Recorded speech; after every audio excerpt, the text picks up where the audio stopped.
மத்திய பட்ஜெட்டில் தமிழகம் மீண்டும் புறக்கணிக்கப்பட்டுள்ளதாக தாவேக தலைவர் விஜய் விமர்சனம் செய்துள்ளார். மத்திய பட்ஜெட் இன்று அறிவிக்கப்பட்ட நிலையில் தமிழகத்தின் பெயர் மீண்டும் புறக்கணிக்கப்பட்டுள்ளதாக தாவேக தலைவர் விஜய் விமர்சனம் செய்துள்ளதை அண்மை செய்தியாக பார்த்து வருகிறோம். கூடுதல் விவரங்களை தலைமை செய்தியாளர் சிவா வழங்க கேட்கலாம்.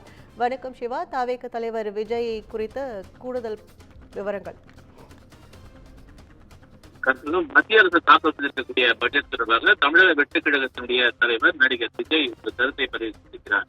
அந்த கருத்திலே அவர் குறிப்பிட்டிருப்பது மீண்டும் தமிழகம் புறக்கணிக்கப்பட்டிருக்கிறது என்ற ஒரு கருத்தை தான் அவர் முதலில் தெரிவித்திருக்கிறார். 2025-26 ஆண்டிற்கான நிதிநிலை அறிக்கையை மத்திய அமைச்சர் நிர்மலா சீதாராமன் இன்று தாக்கல் செய்திருக்கக்கூடிய நிலையில இந்த நிதிநிலை அறிக்கையில் வரவேற்கத்தக்க அம்சங்கள் ஒரு சிலது மட்டுமே இடம்பெற்றிருக்கின்றன. ஆண்டிற்கு 12 லட்சம் ரூபாய் வருமானம் ஈட்டுவதற்கு வருமான வரி விலக்கு அளித்திருப்பதை நான் உளமாற வரவேற்கிறேன் என்று தெரிவித்திருக்கக்கூடிய விஜய், இதன் மூலம் நடுத்தர மக்களுக்கு குறிப்பிடும்படியான நிவாரணம் கிடைத்திருப்பது மகிழ்ச்சி அளிக்கிறது என்றும், அதே சமயம் நாட்டில் பெரும்பான்மையாக இருக்கக்கூடிய ஏழை எளிய மக்களுக்கு நிவாரணம் அளிக்கக்கூடிய பெட்ரோல் டீசல் வரி குறைப்பு மற்றும் ஜிஎஸ்டி வரி குறைப்பு, ஜிஎஸ்டி எளிமைப்படுத்துதல் பற்றி எந்த ஒரு அறிவிப்பும் இல்லாதது மிகப்பெரிய ஏமாற்றத்தை அளிக்கிறது என்று விஜய் குறிப்பிட்டிருக்கிறார்.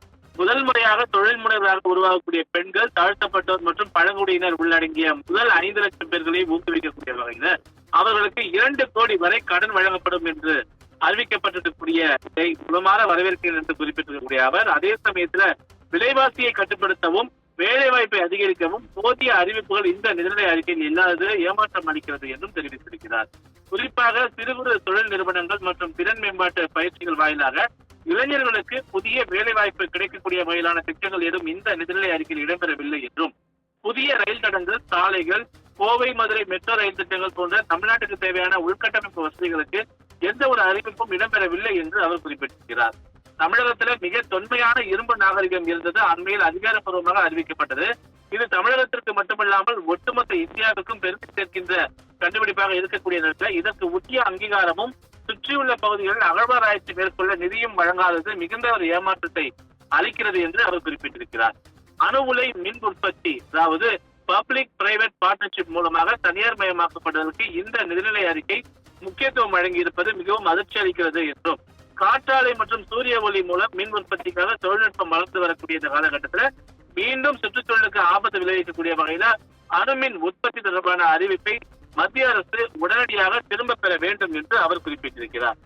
அசட் மானிட்டைசேஷன் வாயிலாக பொதுத்துறை நிறுவனங்களுடைய சொத்துக்கள் ஒரு சில பெரும் தனியார் நிறுவனங்களுடைய கைகளுக்கு சென்று விடுமோ என்ற ஐயம் எழுவதை தவிர்க்க முடியவில்லை என்று குறிப்பிட்டிருக்கக்கூடிய அவர், ஒவ்வொரு ஆண்டு நிதிநிலை அறிக்கை தாக்கல் செய்யும் போதும் சட்டமன்ற தேர்தல் நடக்க உள்ள மாநிலங்களை கருத்தில் கொண்டு அந்த மாநிலத்துக்கு மட்டுமே முக்கியத்துவம் கொடுத்து அதிக நிதி ஒதுக்கீடு வழங்கப்பட்டு வருவது மற்ற மாநிலங்களையும் அந்த மாநில மக்களையும் அவமதிப்பதாக இருக்கிறது என்றும், இது கூட்டாட்சி தத்துவத்திற்கு எதிரானது என்றும் விஜய் குறிப்பிட்டிருக்கிறார்.